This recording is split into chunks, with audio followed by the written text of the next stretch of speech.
Bonjour et bienvenue à cette émission spéciale pour la Fête du Canada, une édition bien particulière. Cette année, le thème de la Fête du Canada est « Ces héros qui nous inspirent ». Pour l'occasion, nous avons invité 3 personnalités ayant marqué à leur manière l'histoire de Baie-Saint-Paul. Donc, nous aurons rencontré Clément Turgeon, directeur général et directeur artistique du Festif, Marie-Claude Savard-Gagnon, ex-athlète en patinage artistique et championne canadienne en 1997, et Monsieur le maire de Baie-Saint-Paul, Jean Fortin. Bonne émission.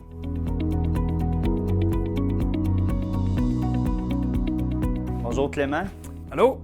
Ça va bien? Ça va super bien, toi aussi? Oui, donc dans le cadre de la Fête du Canada, sous le thème « Ces héros qui nous inspirent », est-ce qu'il y a des gens qui t'ont influencé durant ton parcours?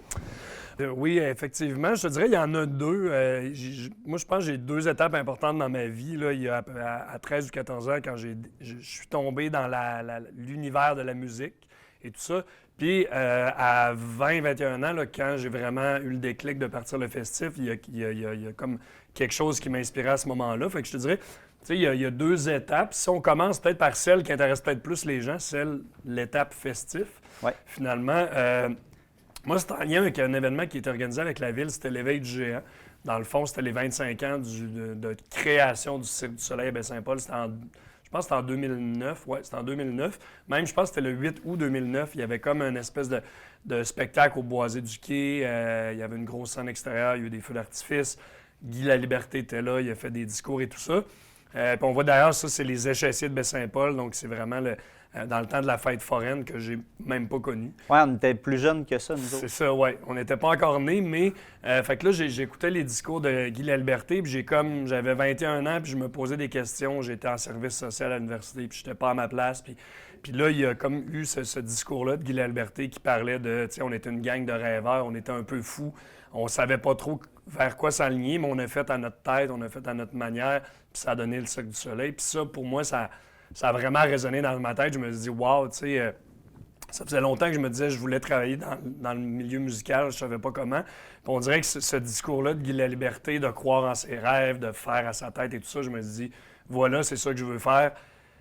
Le soir, il y a le spectacle au Boisé du Quai, il y a des feux d'artifice, toute la patente. Puis là, dans ma tête, il y a comme un lien qui s'est fait. Je me suis dit, hey, je veux faire ça, moi, dans la vie, organiser des spectacles, organiser des festivals. Fait que ça a été vraiment un déclic. Puis c'est ce soir-là, le lendemain, j'étais déjà en train d'organiser le festival. Fait que ça a été vraiment un point très tournant. Fait que, tu sais, un modèle, je te dirais, tu sais, c'est peut-être Guy Laliberté parce que c'est son discours qui m'a inspiré. Mais c'est un peu toute l'espèce de l'aura autour des débuts du Cirque du Soleil. Là. Puis, tu nous disais qu'il y avait une autre personne également qui a marqué ton début de carrière. Oui, même avant mon début de carrière, moi, jeune, j'ai toujours été ultra créatif. J'ai toujours été très la tête dans mes projets et tout ça. Puis je savais pas comment, canaliser tout ça vers, je sais pas, vers une chose. Puis il y a un de mes amis, mon meilleur ami de l'époque, Thierry Bouchard. Donc, on me voit ici à 14-15 ans avec Thierry. Puis c'est très émotif parce que Thierry, c'était mon meilleur ami qui est décédé très jeune, à 19 ans.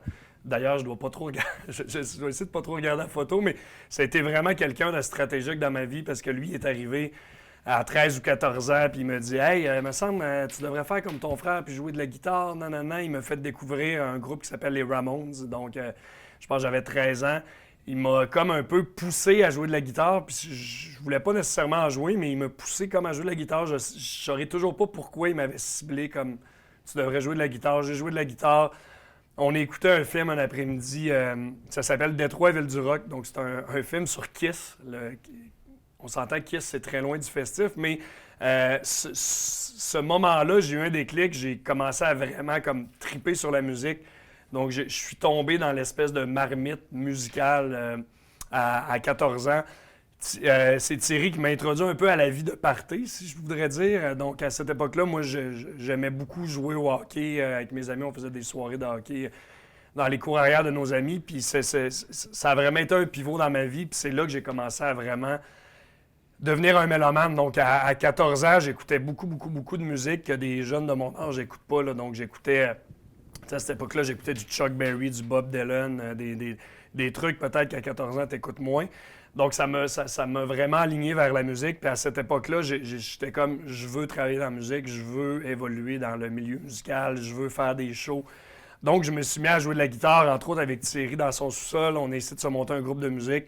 Ça n'a pas marché. J'ai fait des groupes de musique avec d'autres gens. Puis là, je me disais, j'aime la musique, je veux que ma vie, ça soit jouer de la musique. Donc, à l'époque, je me voyais plus comme une rockstar qui organisait un festival, mais c'est un peu Thierry qui a tracé la voie à cette espèce d'épopée musicale-là. Mais le côté rockstar, moi, je m'en souviens. Spectacle définissant en secondaire 5, votre groupe de musique. C'était.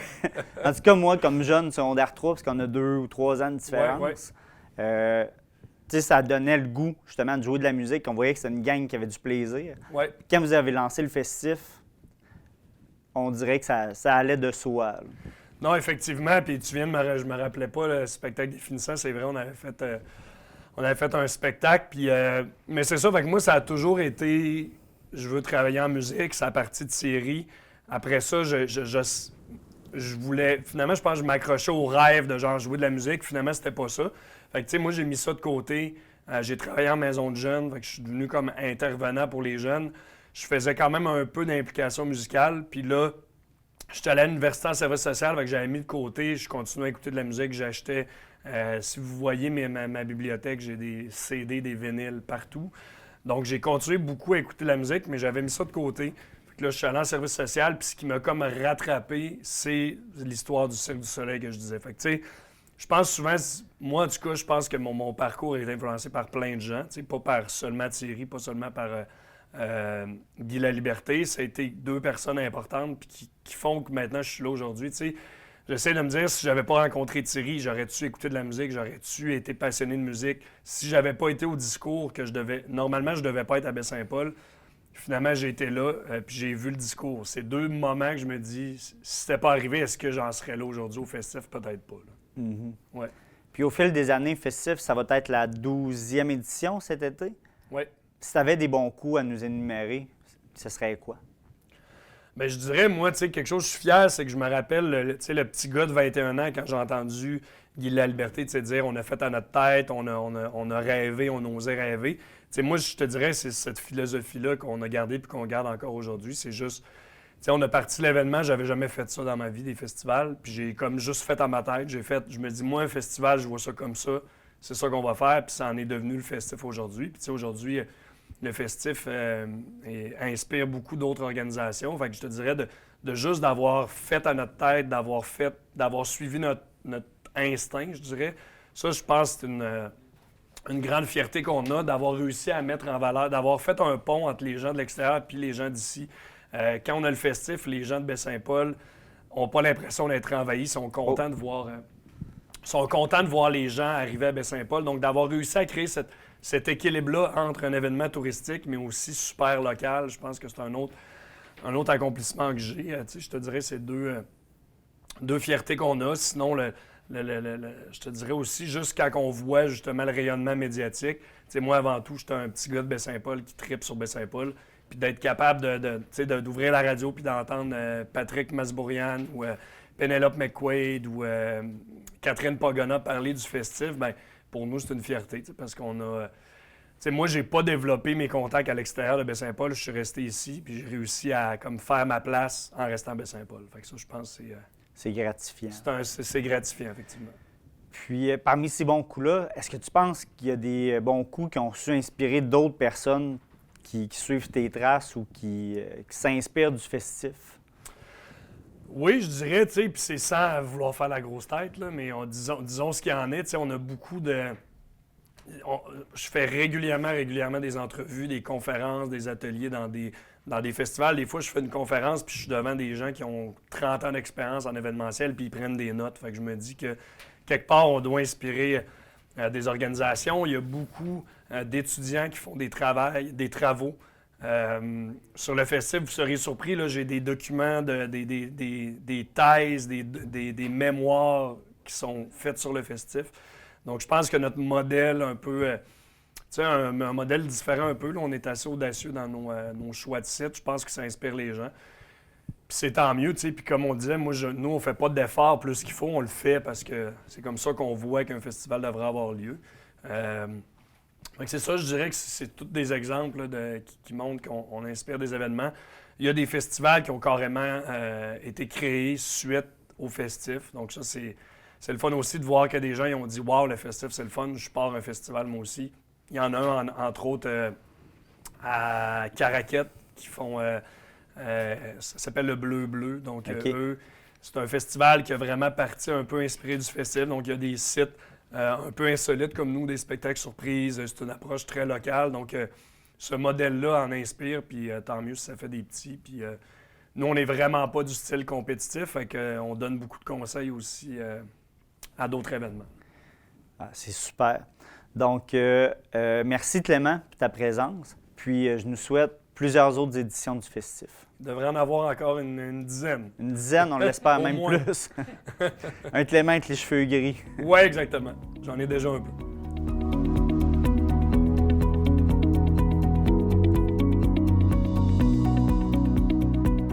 Bonjour Marie-Claude. Salut Marc-Olivier. Comment ça va? Ça va bien, toi? Oui. Donc, dans le cadre de la Fête du Canada, dont le thème est « Ces héros qui nous inspirent », on voulait savoir s'il y avait des gens qui avaient marqué de manière particulière ton parcours. OK. Oui, il y en a plusieurs, mais entre autres, à mes débuts, Luc et moi, mon partenaire Luc Bradet, qui vient aussi de Baie-Saint-Paul, on regardait des vidéos, nous autres, de patins, de couple, pour savoir un peu comment faire, parce qu'on n'avait pas vraiment d'entraîneur de couple. Donc, on allait à la Polyvalente, dans un local, puis on regardait des vidéos de patinage, puis sur la vidéo, il y avait Paul Martini et Barbara Underhill, qui sont champions du monde en couple. Ce sont des Canadiens, en 1984 à Ottawa. Puis nous autres, on regardait sur les vidéos, puis on essayait de faire pareil. Mais évidemment, ça ne donnait pas le même résultat. Loin de là, on n'avait pas les bonnes mains. En tout cas, bref. Ce qui est spécial à propos de Paul en particulier, c'est que Paul Martini, ça a été notre dernier entraîneur à Luc et moi, à la fin de notre carrière. Donc, c'était vraiment spécial de penser que c'est à cause de lui, vraiment, qu'on a commencé à patiner, qu'on le regardait, on essayait de faire pareil. Puis à la fin de notre carrière, bien, c'est lui qui était à côté de nous autres sur le bord de la banque quand on a gagné le championnat canadien en 1997 à Vancouver. Fait que ça a fait toute une journée, si tu veux, pour finir avec les personnes qu'on regardait sur la vidéo. En 97, donc Paul Martini était votre entraîneur. Est-ce que c'était lui qui était votre entraîneur aux Jeux olympiques à Nagano? Oui, absolument. C'était Paul qui était notre entraîneur avec Mary-Jane Stone. Paul n'était pas notre seul entraîneur. On avait une collaboration là, avec Mary-Jane Stone également. Puis au cours de ce parcours sportif-là, est-ce qu'il y a d'autres personnes qui t'ont accompagné ou qui t'ont inspiré? Bien, c'est sûr qu'il y en a plusieurs, hein, parce qu'une carrière d'athlète, ça prend beaucoup de monde autour de toi pour réussir. Mais au niveau de l'inspiration, il y a aussi eu Ekaterina Gordieva et Sergei Grinkov, qui sont champions olympiques à 2 occasions, là, Lillehammer, puis en 1988 à Calgary. Pour nous autres, c'était une inspiration de toute une génération, là, de les voir patiner avec une aisance extraordinaire. Puis, c'est quoi qui t'inspirait dans leur patinage, dans leur manière d'être? Bien, c'était le calme avec lequel ils patinaient, la grâce. Ils avaient beaucoup d'harmonie, un avec l'autre. Donc, c'était comme s'ils étaient pareils, tu sais, 2 miroirs. Puis l'amour qui se dégageait entre les deux, qui était capable de nous faire sentir dans leur patinage. C'était vraiment extraordinaire. C'est vraiment super. Ouais. Puis, au cours de ton parcours, est-ce qu'il y a des choses qui t'ont marqué, des bons coups qui te reviennent en tête? Bien, c'est sûr que mon meilleur coup en tant qu'athlète, en tout cas, c'est ma meilleure performance, c'est au championnat canadien en 1997 à Vancouver. Là, on est dans l'aréna où les Canucks de Vancouver jouent en ce moment. Là, je ne sais plus, je pense que c'est le Rogers Center maintenant que ça s'appelle. Oui. Puis là, il y a 17 000 personnes à l'estrade. Puis on est les derniers à patiner. On a 2 programmes à faire en patinage artistique. On avait fait le programme court la veille. On était 2e. On est les derniers à patiner pour faire le programme long. Puis là, tu entends une mouche voler dans l'aréna. Puis, on a fait le programme de nos rêves. Tu sais, le programme, en tant qu'athlète, tu fais beaucoup d'imagerie mentale. Bien, ce que tu rêves dans ta tête, là, c'est ce qu'on a fait. Puis ça, c'était, mon Dieu, je ne sais pas comment le décrire, là, c'est extraordinaire. Là. Tu finis ton programme, puis il y a 17 000 personnes qui sont debout dans les estrades. C'est un sentiment d'accomplissement. Puis dans la vie, c'est rare qu'on a totalement le contrôle sur un événement. Puis à ce moment-là, c'est ce qu'on a eu. T'sais, on a eu totalement le contrôle de ce qu'on voulait faire au moment qu'on voulait le faire. Puis en plus, on a gagné.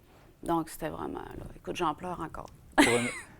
Est-ce que c'était la première fois que tu étais comme dans cette zone-là? Pour les sportifs, souvent, on parle de la zone, là, mais là, je pense que c'est de ça que tu parles. Bien, oui, c'était la zone parfaite. Tu comprends? Une semaine parfaite d'entraînement, 2 programmes parfaits. C'était comme si on n'était pas capable de faire d'erreur. Mais c'est sûr que c'est pas toujours comme ça. Tu peux arriver à un résultat semblable, mais de tout avoir en même temps, c'est quand même rare. Pour moi, ça a été, bien, pas la seule fois, mais c'était vraiment la meilleure fois. Puis à ce moment-là, est-ce que vous étiez les favoris pour l'emporter ou...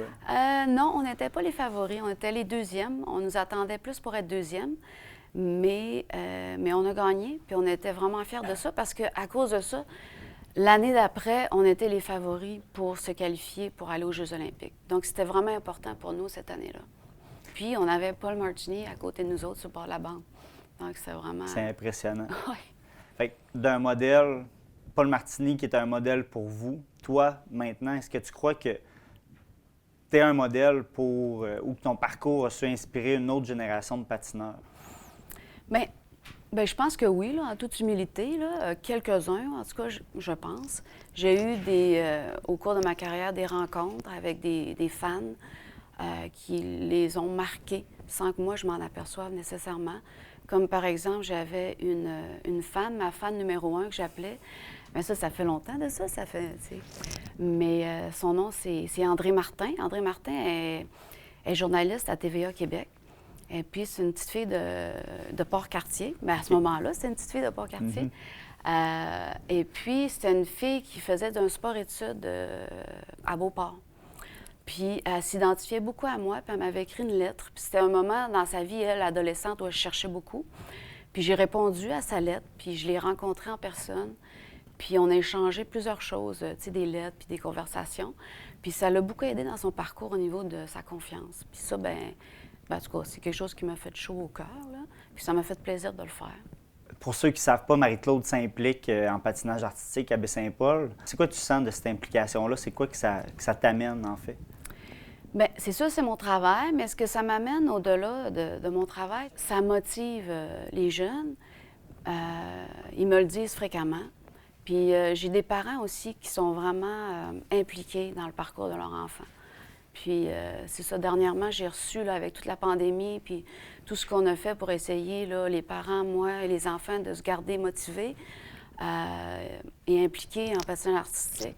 J'ai reçu beaucoup de beaux messages. Puis entre autres, là, j'en ai reçu un. Est-ce que tu voudrais nous le lire? Oui, si ça ne vous dérange pas, là. Alors, cette personne-là m'a écrit un message. Elle m'a dit, elle m'a dit, « Wow, merci à toi, Marie-Claude. Les filles sont choyées de t'avoir aussi. » Là, je vais pleurer un petit peu parce que ça me touche vraiment, mais en tout cas. Aussi comme entraîneur, tu leur apprends la confiance, l'importance de l'autorité. Moi, je savais pas que j'allais être émotive. Je suis pas supposée de faire ça, là, voyons. C'est correct. Le travail avec les autres. Tu leur apprends à gérer leur pression, à avoir une force de caractère. Tu leur apprends à être humaine et que faire des erreurs, c'est normal.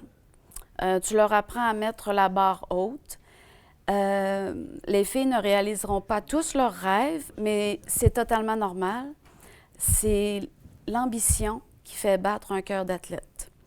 La vérité, c'est que les vrais entraîneurs, ce sont des personnes qui restent souvent dans l'ombre et travaillent presque bénévolement parce qu'ils croient en nos enfants plus que nous-mêmes. En tout cas, je ne sais pas pourquoi. Bien, en tout cas, c'est touchant, là. Des beaux mots. C'est vraiment des beaux mots, là. Tu sais, je veux dire, on passe beaucoup de temps avec nos petites filles, nos athlètes. Puis, en tout cas, c'est ça, ça fait plaisir. Merci beaucoup, Marie-Claude, pour ta présence aujourd'hui. Puis, je te remercie pour l'implication que tu as auprès de nos jeunes.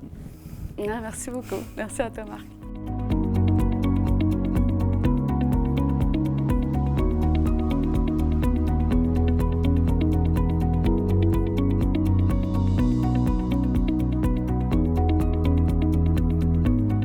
Bonjour, M. Fortin. Oui, bonjour. Comment ça va? Ça va très bien. Donc, ce matin, dans le cadre de l'émission Ces héros qui nous inspirent, dans le cadre de la Fête du Canada, on voulait savoir, est-ce qu'il y a un héros ou un personnage public qui vous a influencé durant votre parcours? Dans mon parcours, ben oui, je pense. Moi, j'ai toujours eu quelqu'un pour qui j'ai eu bien de l'admiration. C'est ni québécois, ni canadien, même s'il y en a beaucoup pour qui j'ai de l'admiration, mais celui-là, pour moi, qui est, après réflexion, pour moi, qui est important, c'est, je vais en surprendre quelques-uns, mais c'est Mohamed Ali. Pour moi, ce personnage-là, c'est un grand bonhomme du 20e siècle, qui a été à la fois un athlète exceptionnel, qui a gagné une médaille d'or aux Olympiques, mais c'est un monsieur aussi très inspirant au niveau... Il s'est démarqué, qui était en avant de certaines idées, qui n'a pas voulu aller se battre au Vietnam à une époque où c'était très controversé. C'était très politisé. Puis il est même allé en Cour suprême pour ça. Il a toujours été quelqu'un qui s'est dit, oui, les gens de couleur aux États-Unis peuvent prendre leur place, ils vont la prendre, et moi, je vais le faire à ma manière. Et il l'a bien fait. Il était en plus... vous savez, ses poèmes, parfois, ont été un peu particuliers, mais il se lançait dans des envolées aussi à ce niveau-là.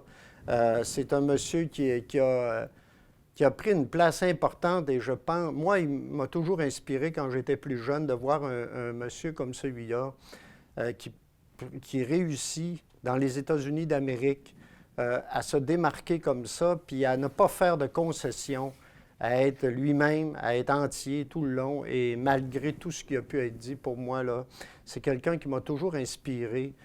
J'ai toujours en image quand il est allé allumer la flamme aux Jeux olympiques à Atlanta, qui était là-bas, c'était habillé en blanc, c'était absolument extraordinaire, et on sentait vraiment que ce monsieur-là s'était bâti... il était devenu un personnage au-dessus, je pense, au-delà de l'histoire, plus grand que nature et important aussi quand on regarde tout ce qui se passe, tout ce qui se dit maintenant aux États-Unis et dans le monde. Ce monsieur-là, je pense, est une inspiration. Il faut toujours se dire que ce monsieur-là est une inspiration. Donc, on pourrait dire que Mohamed Ali, par sa détermination, vous a inspiré durant votre parcours. Puis je pense aussi dans l'idée de faire de la place à la différence, d'être capable de dire, nous, comme personnages publics, d'être capable d'appuyer aussi des gens qui ont des initiatives, des gens qui veulent aller plus loin et d'être capable de les écouter aussi. Et je pense que ça, pour moi, c'est important. Ça ne peut pas être plus actuel avec les mouvements de diversité qu'on connaît actuellement. Oui. Puis, est-ce qu'il y a un autre personne qui vous a influencé, peut-être du côté politique cette fois-ci? Du côté politique, c'est Jean-Paul Lallier. Moi, je l'ai connu personnellement. Déjà, quand moi j'ai étudié en sciences politiques, j'ai vu aller Jean-Paul Lallier, ministre de la Culture, ministre des Communications du Québec, s'est positionné aussi. Je me souviens de sa position, entre autres, au référendum de 1980. C'était un monsieur qui était, je pense, qui a oser se positionner, et différemment de bien d'autres personnes, même à l'intérieur de son propre parti. Puis par la suite, comme maire de Québec, moi j'ai déjà dit que comme maire, si j'atteignais l'ongle du petit orteil de Jean-Paul Lallier, je serais fier de moi.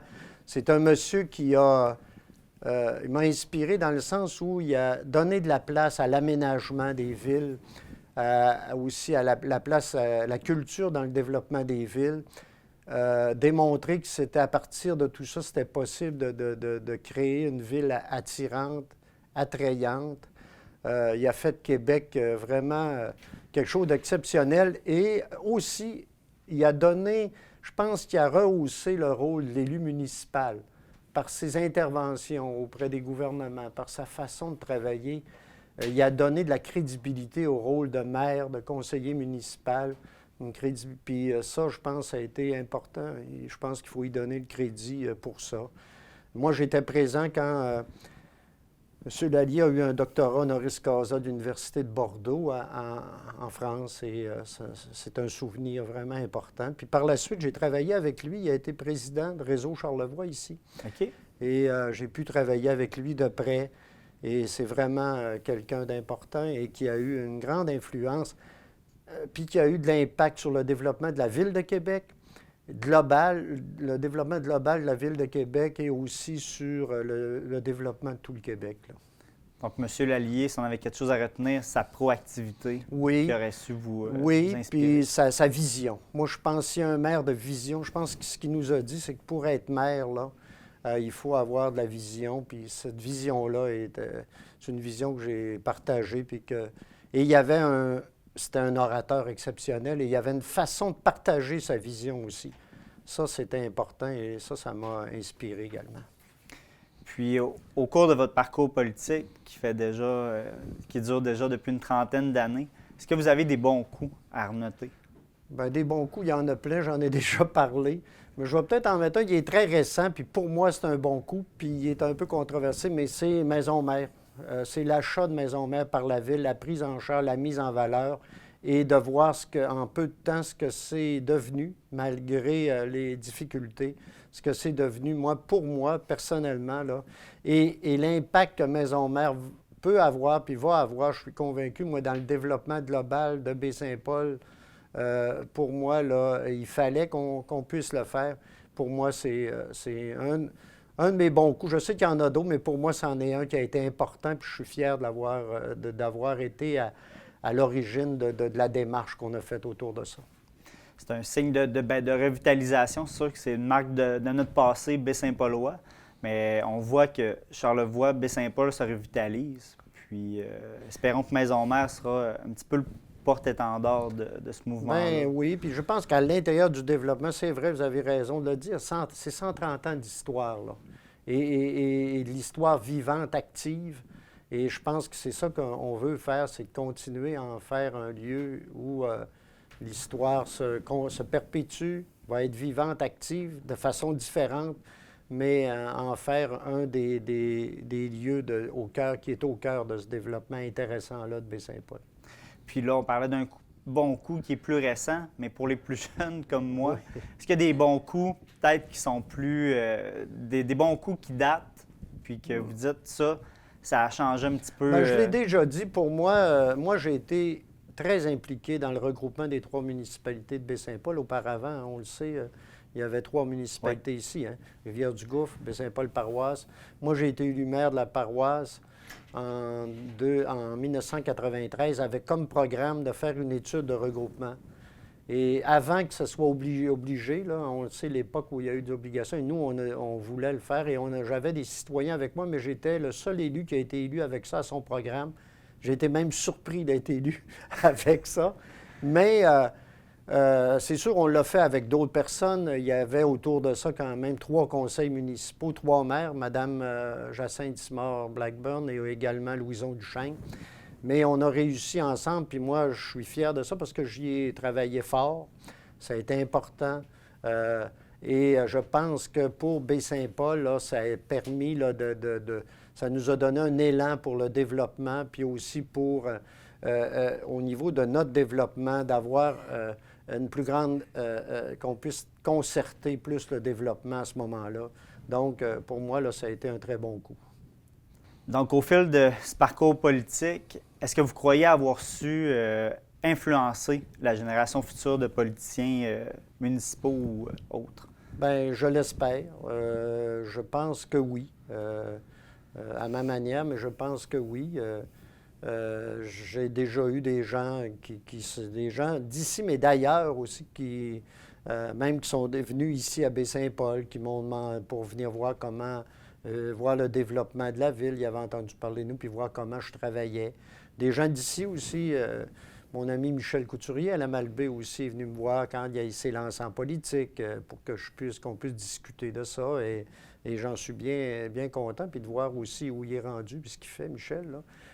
D'autres personnes, j'ai été invité aussi au Québec, dans certaines municipalités, pour parler de l'importance de la culture, du développement durable dans les municipalités, du patrimoine aussi, et de l'implication aussi d'un élu là-dedans. J'ai été invité à plusieurs endroits. Donc, je suis assez fier de ça. Puis j'espère, à travers ce que j'ai fait, pouvoir avoir pu inspirer ces gens-là. Donc, M. Fortin, on vous remercie de votre présence à l'émission. Puis, je vous souhaite une bonne fin de mandat et merci de votre implication et de votre dévouement auprès des citoyens de Baie-Saint-Paul au cours des 32 dernières années. Merci.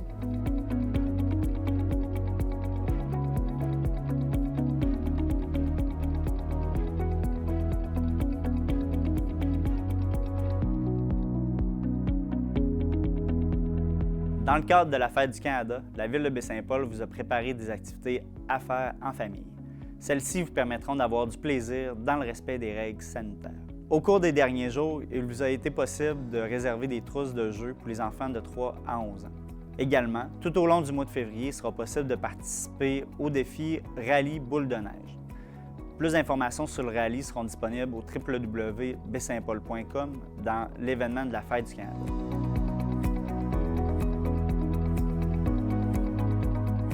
Mais pour clore cette Fête du Canada bien particulière, en ce 6 février, ce soir, nous aurons des feux d'artifice que vous pourrez observer dans le confort de votre foyer. Les feux, pour une question de sécurité, seront annoncés une dizaine de minutes avant le lancement de ceux-ci. Nous invitons donc à sortir sur votre balcon et à observer les feux sur le confort de votre balcon. Enfin, restez avec nous et levez-vous debout pour la danse algonquine avec la troupe Théoégan. Bonne Fête du Canada!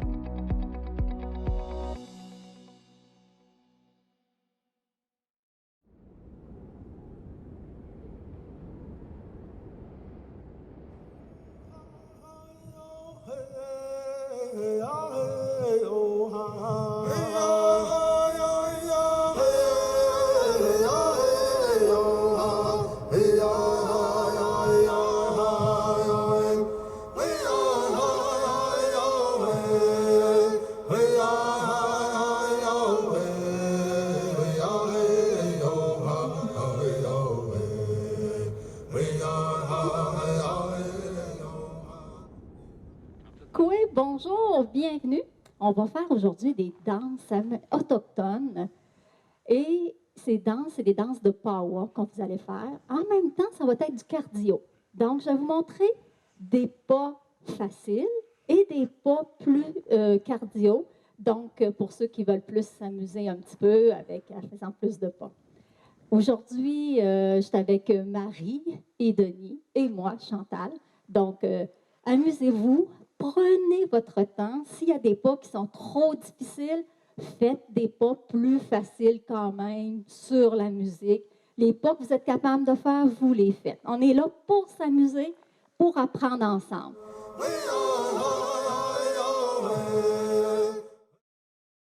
On commence sur place avec 4 pas pour starter, pour pouvoir embarquer dans la musique. Après ça, on ne reviendra pas avec ces 4 pas. Donc, vous avez vu, c'est 4 pas de danse. 2, 3, 4.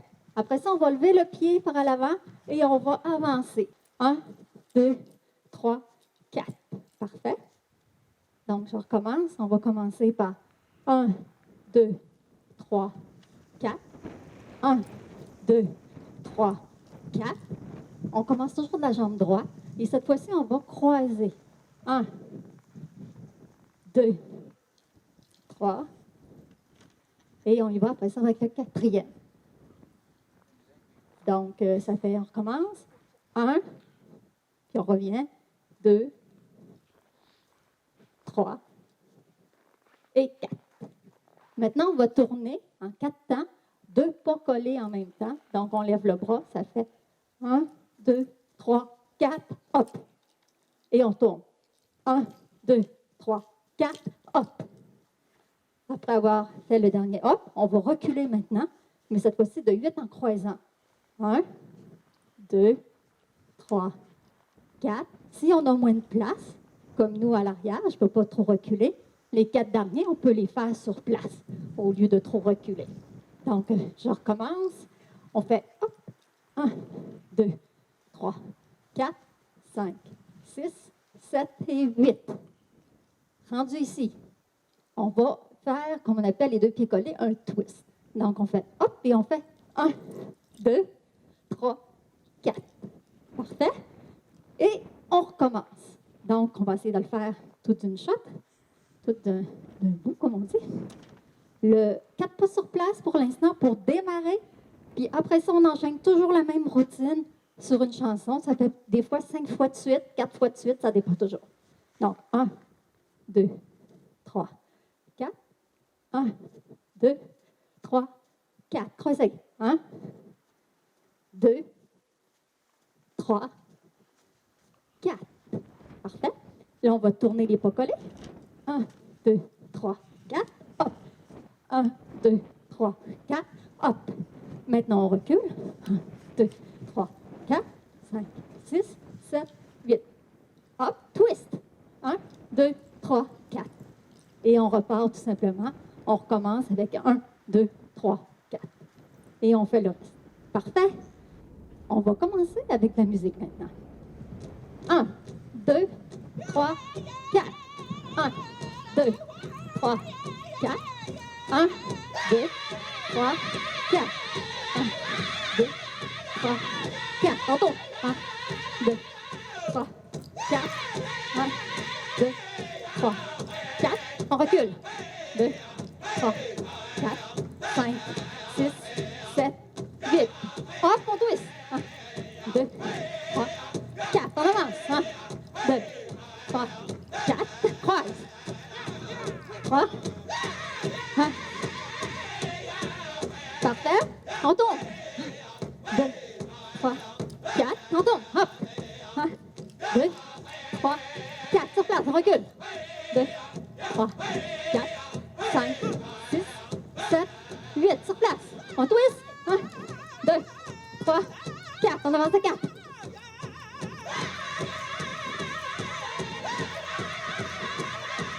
On accélère un peu. On fait des sauts. On tombe. Les pas collés, l'autre bord. On recule. 7, 8. Twist. On avance les pieds levés. 2, 3, 4. Tournez pas le collet. L'autre bord. On recule. 2, 3, 4, 5, 6, 7, 8. Sur place, on twist. Oui, on peut aller plus vite, plus lent, et on repart.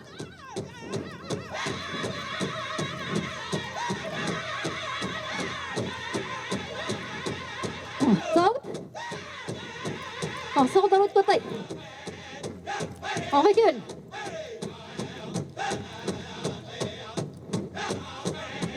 Twist.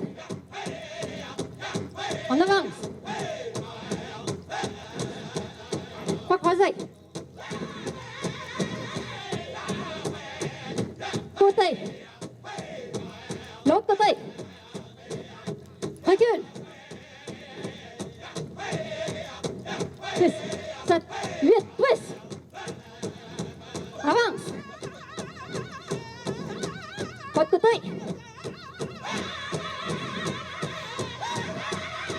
Collez. L'autre côté. On recule. Prenez votre temps si vous êtes fatigué.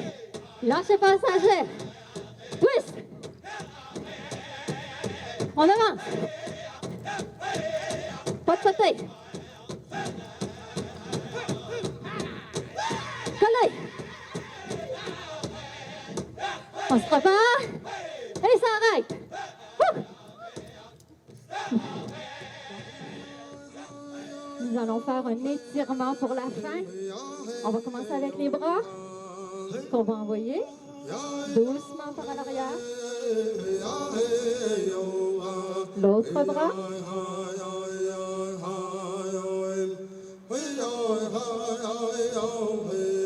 On va descendre de côté, doucement.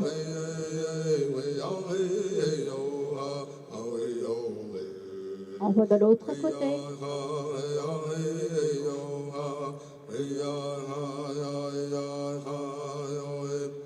On revient sur place.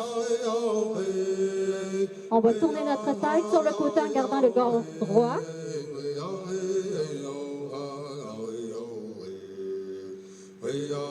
On revient à l'avant. L'autre côté avec le cou. On revient à l'avant. On va étirer nos jambes. On peut se tenir si on en a besoin. On tient tout simplement notre jambe vers à l'arrière en tenant un équilibre. On essaie de compter jusqu'à 8. On relâche doucement. Et on y va avec l'autre jambe. Si on est dehors dans la neige, on se place pour pas qu'il y ait un trou, comme je fais présentement. Et on tient. On peut étirer un peu la jambe vers l'arrière, le genou. Donc, on étire le plus pour garder un angle de 90 avec la jambe de devant. On peut mettre nos mains sur notre cuisse, pas sur les genoux.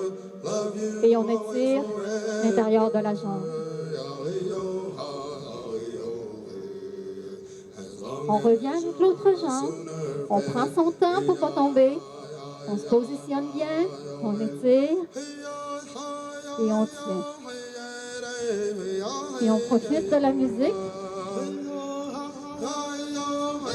N'oubliez pas de respirer. On prend des grandes respirations et on relâche. On revient sur place. Vous pouvez tourner vos bras pour ceux qui ont travaillé fort des bras et qui n'étaient pas habitués d'ouvrir les bras.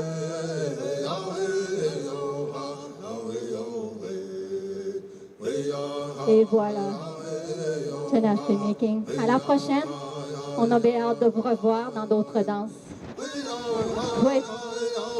Fue créateur, les amis.